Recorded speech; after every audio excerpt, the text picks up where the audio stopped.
Number 1.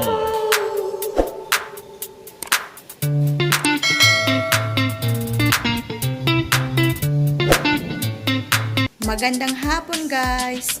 In this video pala, sa panahon ngayon na may COVID-19 tayo, gagawa po ako ng iced tea with calamansi para pampalakas ng katawan. Madali lang po ang mga ingredients na ito at sobrang napakabilis lang niyang gawin. At ito naman po yung ating mga kailanganing ingredients guys. Ito yung Lipton.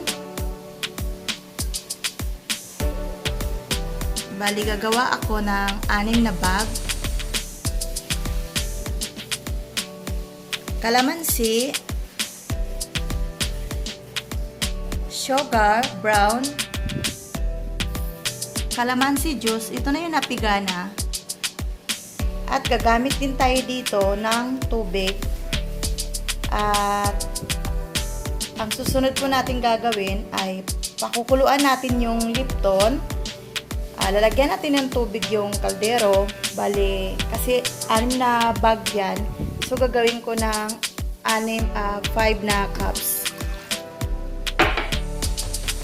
Pakukuluan na natin itong tubig. Pag kumulo na siya, ilalagay ko na tong 6 na tea bag. Tapos, hayaan lang muna siya ng mga 5 minutes kumulo para lumabas na yung kanyang katas. Kumulo na yung tubig. Ilalagay ko na yung tea bag.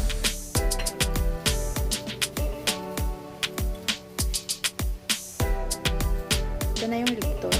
5 minutes. Ayan po, tapos na yung paglipas ng 5 minutes.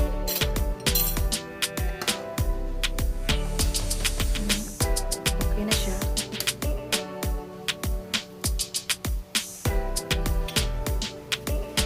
Hayaan lang natin ito ng mga ilang minutes para lumamig. Ayan guys, na-transfer ko na siya sa jar. Andito na siya. So, lalagyan na natin ng calamansi at saka sugar.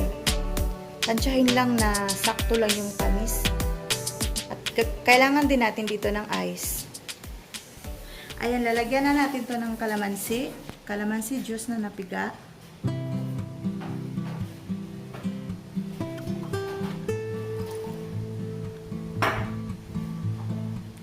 Lalagyan natin ng sugar.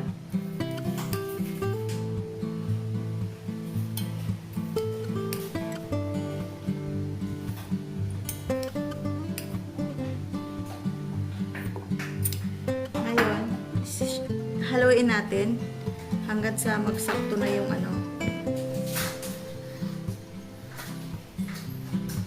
yung tamis niya. Lalagyan pala muna natin. Haluan natin ng slice na calamansi.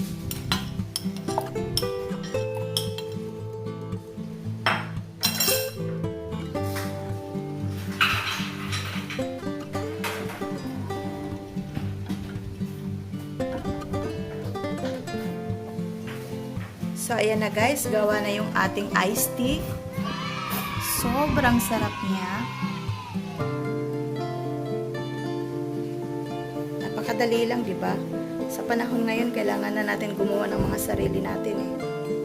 Malagay na tayo ng ice.